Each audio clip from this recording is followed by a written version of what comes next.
में शहर को अनलॉक किया गया था, जिसके बाद एकाएक अपराध के ग्राफ में इजाफा हुआ है। वाहन चोरी, लूट सहित चाकूबाजी की घटना में लगातार बढ़ोतरी हो रही है, जिससे निपटने के लिए पूर्वी एसपी आशुतोष बागरी ने अपराधों पर लगाम लगाने के लिए एक एक्शन प्लान तैयार किया है।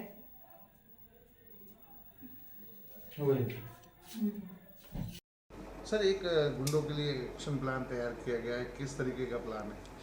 देखिए, अभी तो पूरा फोर्स जो है कोविड को लेकर के फील्ड में लगा रहा और लगातार हमारी पहली प्राथमिकता ये रही कि संक्रमण को किसी तरीके से फैलने से रोका जाए, लॉकडाउन का प्रभावी तरीके से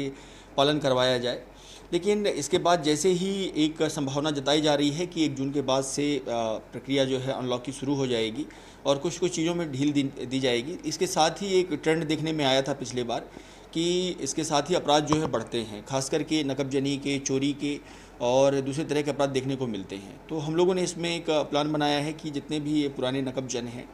उन नकबजनों का एक डेटाबेस तैयार करके उनकी थाने बुला करके मॉनिटरिंग की जाएगी, उनका किन लोगों से संपर्क में हैं, अभी क्या कर रहे हैं, और यदि कुछ नकबजन जेल में बंद हैं तो उनकी यदि जेल से हाल ही फिलहाल रिहा होकर के आए हैं तो रिहाई के बाद वो क्या कर रहे हैं। तो इसका एक जो हमारा एक असेसमेंट रहा है अभी कुछ समय का, वो देखने में आया है कि जितनी भी चोरियाँ हुई हैं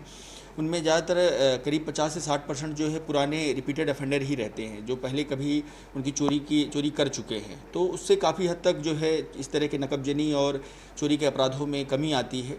हम लोगों ने एक बाइक चोरी को लेकर के प्लान बनाया था, कुछ समय हम लोगों ने अच्छा काम किया इस पे। बाइक चोर हम लोगों ने पकड़े भी, कई गाड़ियां हम लोगों ने रिकवर कराई, लेकिन फिर ये कोविड आ गया और इसके बाद पूरा जो मुहिम है हमारी उसको बंद करना पड़ा कुछ समय के लिए। तो जैसे ही अभी ये समय होगा तो इसके बाद हम लोग फिर से शुरू करेंगे इस पर, जो हमारा जो एक्शन प्लान था उस पर हम लोग आ जाएंगे। इसी तरीके से हम लोग काम कर रहे थे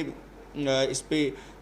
जो एडवाइजरी फ्रॉड करने वाले लोग हैं, जो कि पैसा डबल करने का लालच दे करके और लोगों से जमा कराते हैं और पैसे लेकर के भाग जाते हैं। तो उस पे भी हमारा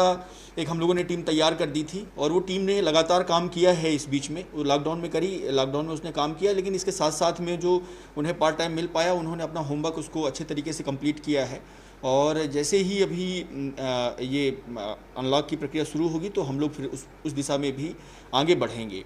इसके अलावा कुछ एक महिला संबंधी अपराध हैं, वो अपराध देखिए कुछ एक अपराध ऐसे हैं महिला संबंधियों में, जैसे शादी का झांसा दे करके संबंध बनाए, उसमें हम लोग ज़्यादा कुछ हमारे हाथ में होता नहीं है। लेकिन कुछ जो ऐसे अपराध हैं जिनको हम लोग रोक सकते हैं तो उसकी हम लोग मैपिंग कर रहे हैं, एक पैटर्न उसका देख रहे हैं और जितना उसमें हम लोग पुलिस के हाथ में हमारी